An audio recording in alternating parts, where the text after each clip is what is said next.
where she stayed a room, and then remembered he'd already taken care of that headache, and she was out of the picture. Someone else's problem now. So it was Michigan in the end, and it worked out in a way, because he had the cardboard and the tape they needed to cover the shattered window, which beat having to go buy supplies someplace, which would have added yet another complication to the mix. That was all Pryor needed, because he had to think carefully about what should happen next. Very carefully. Baby, Myles, had thrown him for a loop. He had to give him that. What kind of idiot goes jogging with a target on his back like the one Pryor put there the night before, warning him on Penny's mother's porch? But there he'd been, catching Pryor and them unawares as Archie drove the van around the corner at the bottom of Eureka, and before Pryor realized what was happening, Myles produced a gun from somewhere and a sharp crack spiderwebbed the windshield right where he was sitting. Leaning out the window, returning fire, Pryor thought, it wasn't supposed to go like this. I was the one supposed to get a drop on him.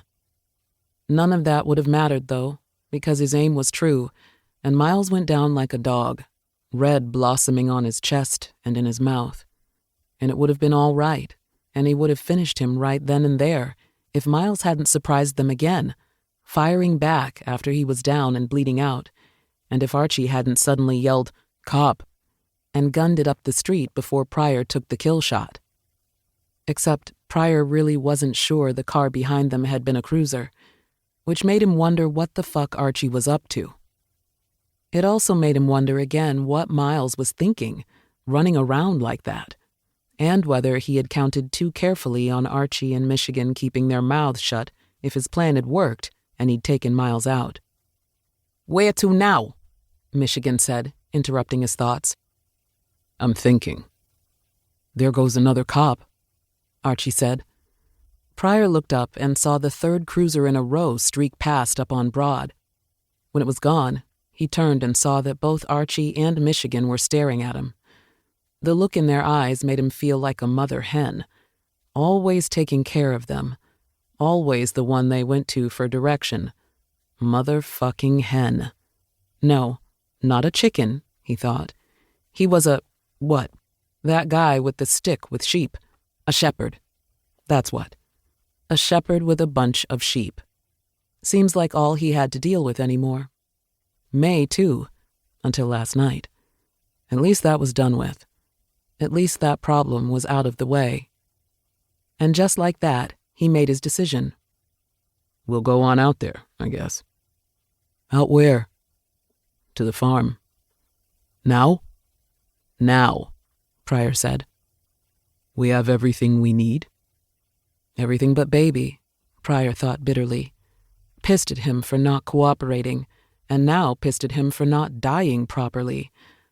Though part of that was on Archie, because he wasn't sure that had been a cop behind them. "Yes," Pryor said. "I've got everything I need. It won't be long now." "Hope you're right," Archie said, starting the engine as yet another cruiser roared east along Broad. "Me too," Pryor said.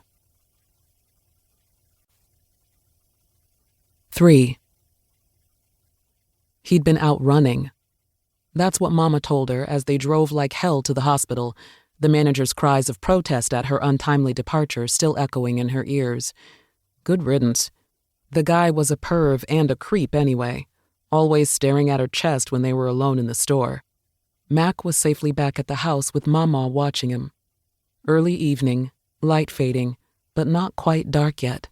A time of day that was supposed to be safe, not 2 blocks from the house when it happened.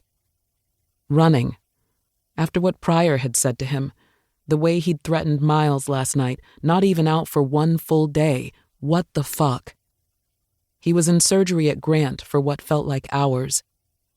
They arrived at 8:30 and nobody would tell them anything. They were in the waiting room, Mama, red-eyed and shaky, Penny drawn up within herself, looking at nothing and everything, when the detectives came by. A black guy and a white lady. They made Penny stand up and took her around the corner to a different waiting room, smaller and empty, except for some old magazines and a plastic plant in the corner. The lady took her and Myles's names.